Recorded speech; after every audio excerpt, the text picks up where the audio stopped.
하이델베르그 요리문답 제1문 살아서나 죽어서나 당신의 유일한 위로는 무엇입니까? 로마서 14장 8절을 읽습니다. 우리가 살아도 주를 위하여 살고 죽어도 주를 위하여 죽나니 그러므로 사나 죽으나 우리가 주의 것이로라. 성경에서 욥은 인생을 이렇게 말하고 있습니다. 인생은 고난을 위하여 난나니. 모세도 이렇게 말합니다. 우리의 연수가 70이요 강건하면 80이라도 그 연수의 자랑은 수고와 슬픔뿐이요. 야고보도 너희 생명이 무엇이냐? 잠깐 보이다가 사라지는 안개니라라고 인생에 대해 가르치고 있습니다. 이 땅에서 인생은 어렵습니다. 인생을 오래 사신 어르신들도 사는 것이 쉽지 않다고 말씀하시는 경우를 종종 봅니다. 우리도 가끔 경험하지만 마음 먹은 대로 되는 일이 없습니다.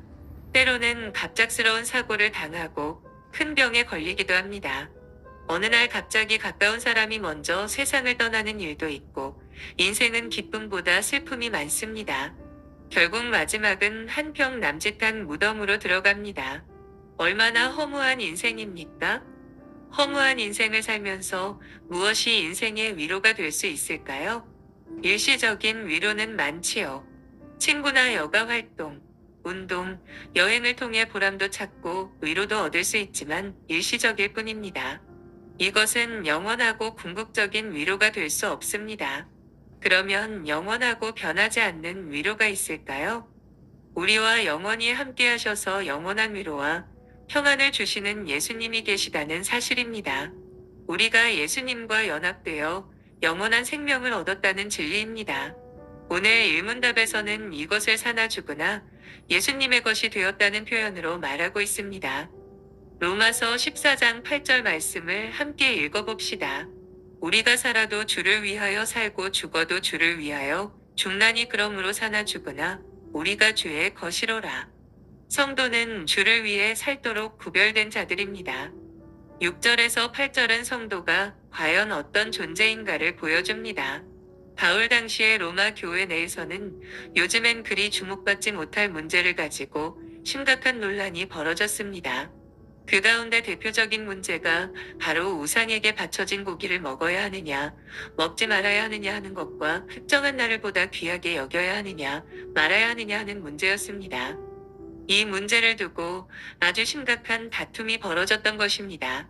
이러한 문제는 고린도 교회에서도 발생하였습니다. 여러분, 지금의 시각으로 보면 초대교회의 교인들은 참으로 유치한 것처럼 여겨집니다.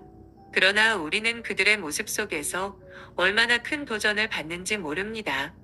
여러분, 왜 그들이 그와 같은 문제를 놓고 심각한 다툼을 벌였겠습니까? 그것은 자신들의 이익과는 전혀 무관한 문제입니다. 그것은 오로지 주님 때문이었습니다.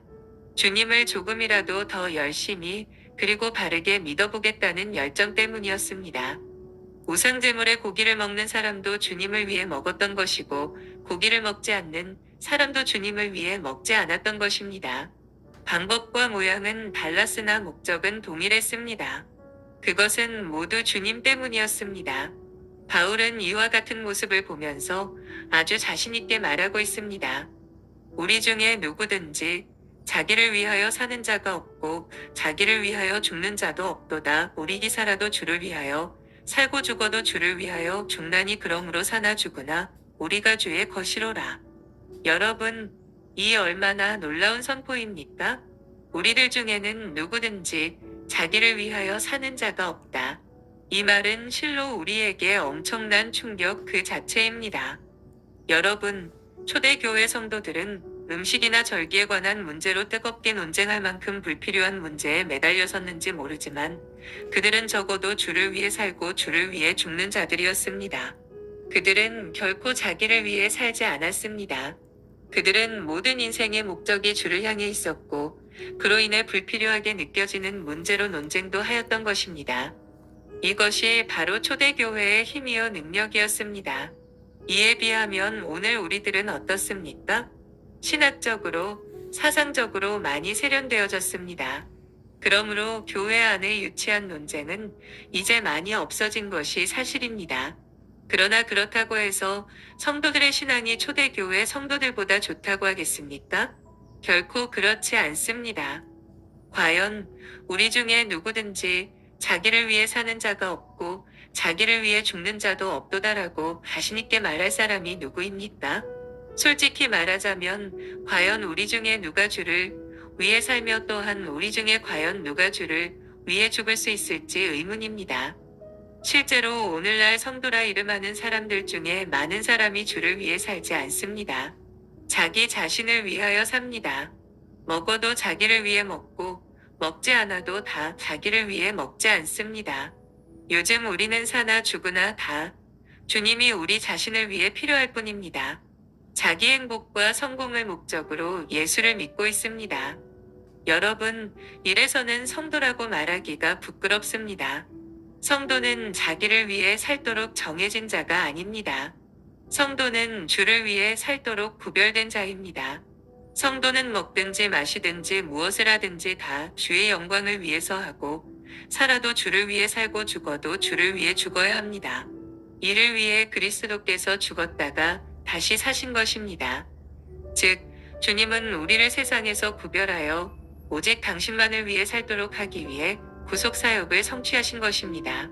그러므로 우리들은 성도된 우리들의 신분을 정확히 알아야 하겠습니다. 오직 주를 위해 살아야 하는 자신의 정체성을 분명히 깨달아야 하겠습니다. 그리하여 사나 죽으나 주를 위하는 우리 모두가 되시기를 바랍니다. 하나님은 우리를 위해서 독생자 예수님을 이 땅에 보내주셨습니다. 예수님은 인간이 절대 피할 수 없는 죽음의 고통을 우리를 위해 대신 당해주셨습니다. 예수님은 자신을 희생제물로 바쳐서 우리를 위한 제물이 되어 우리의 죄를 속량하시고 예수님께서 이루신 의로움을 우리에게 전해주셨습니다. 예수님을 영접하는 순간부터 우리는 이제 혼자 책임지고 혼자 걸어가는 인생이 아니라 예수님께 접붙인 지체로서 예수님과 동행하는 인생을 살게 됩니다. 이 동행은 지금부터 영원히 계속됩니다. 예수님의 소유가 되었기 때문에 우리를 위해서 예수님은 하나님께 간구하실 뿐만 아니라 하나님의 자녀가 되어서 인생의 모든 순간 전능하신 하나님의 섭리와 도움 가운데 살아갈 수 있게 된 것입니다. 그분은 어떤 슬픔과 고난이 오더라도 견딜 만한 인내를 주시고 믿음에서 멀어지지 않도록 붙잡아 주시고 오직 천국 소망 가운데 살아갈 수 있도록 역사해 주십니다. 이것이 우리 인생에서 최고의 위로입니다. 우리와 영원히 함께 하셔서 영원한 위로와 평안을 주시는 예수님이 계시다는 사실입니다. 우리가 예수님과 연합되어 영원한 생명을 얻었다는 사실이 우리의 위로라고 하였습니다. 그 위로와 평안을 누리며 믿음으로 이 세상을 살아가기 위해 예배를 드려야 하고 하나님의 말씀을 통하여 예수님이 주신 은혜를 배우고 감사해야 하는 것입니다. 오직 예수님만이 영원한 위로라는 사실을 경험하며 확신할 수 있기를 소망합니다.